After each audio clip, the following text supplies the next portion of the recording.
اعوذ باللہ من الشیطان الرجیم بسم اللہ الرحمن الرحیم۔ آج کی ویڈیو میں محترم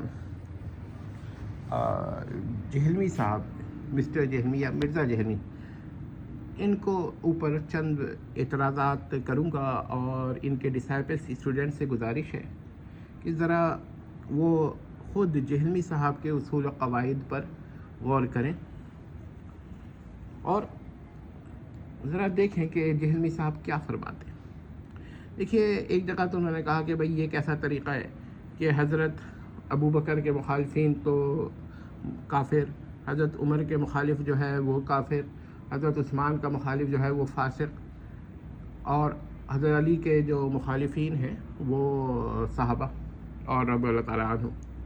لیکن خود جہلمی صاحب کا یہ نقص ذرا دیکھیے کہ وہ حضرت علی کے ہر مخالف کو وہ خطا یا باطل سمجھتے ہیں۔ خطا تو نہیں سمجھتے، باطل سمجھتے ہیں، قطعاً باطل، بلکہ کبائر میں داخل کرتے ہوں گے۔ اگر حضرت عائشہ بھی ان کے مقابلے میں آ رہی ہیں تو ظالم ہیں، نعوذ باللہ نعوذ باللہ۔ حضرت معاویہ بھی آ رہے ہیں تو بقول ان کے اعتبار سے جہنمی یا جہنم کی طرف بلانے والے، جو کہ ان کے وہاں عیب ہے۔ ہمارے وہاں تو خیر اس کی ہم تفصیل بیان کر چکے ہیں کہ جہنم میں بلانا جہنم کی طرف بلانا کوئی قبیح عمل نہیں ہے، لیکن وہ کہتے ہیں کہ قبیح عمل ہے۔ ہم اس کو کہتے ہیں ٹھیک ہے، آپ کے تھوڑی دیر میں مان لیتے ہیں، تو اس پر ہم بحث کریں گے انشاءاللہ آئندہ۔ لیکن آپ کے نزدیک تو جہنم کی طرف بلانا جو ہے عمل قبیح ہے، بلکہ کبائر میں سے ہے، یا ہو سکتا ہے کفر ہی کیوں نہ ہو۔ تو آپ دیکھیں کہ حضرت معاویہ اگر حضرت علی کے مخالف میں آئیں تو وہ باطل، حضرت کیا کہتے ہیں زبیر آئیں تو وہ خطا پر یا باطل، اور حضرت طلحہ آئیں تو وہ باطل، ٹھیک ہے۔ مروان کے بارے میں تو پھر جو جہلمی صاحب کہہ چکے ہیں وہ سننے کی بات نہیں، وہ خیر وہ صحابی بھی نہیں ہے، لیکن بہرحال تو لیکن اب سوال یہ ہے کہ حضرت عثمان کے مقابلے میں جو آئے تو وہ باطل کیوں نہیں، وہ فاسق کیوں نہیں، وہ فاجر کیوں نہیں، یہ فرق کیوں کیا حضرت علی اور حضرت عثمان میں محترم جہلمی صاحب نے؟ یہ محترم ہم احتراماً بول رہے ہیں کیونکہ ہمارا طریقہ مخالفین کے ساتھ احترام طریقہ کا ہے۔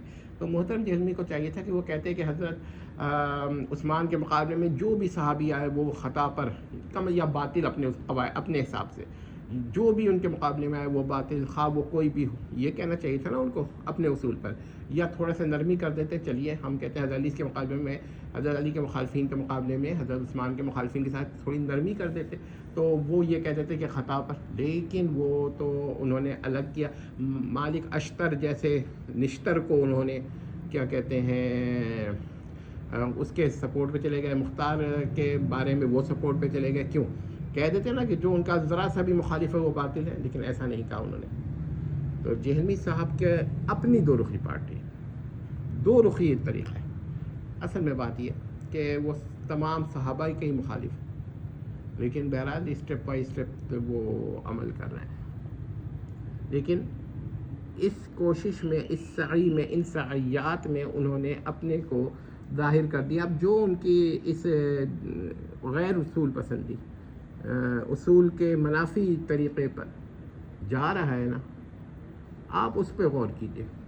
لیکن سمجھ میں ہمیں نہیں آتا کہ ان کے ماننے والے اتنی اہم بات کیوں نہیں دیکھتے۔ کیا وہ بالکل ہی ان کی سمجھ ختم کر دی ہے؟ جہلمی صاحب نے اس طرح ان کو سمجھایا ہے کہ ان کو حق اور باطل کا فرق ہی ختم ہو گیا ہے، یا پھر وہ صحابہ دشمن ہی ہیں لہذا وہ بن کے اس طرح باتیں کر رہے ہیں؟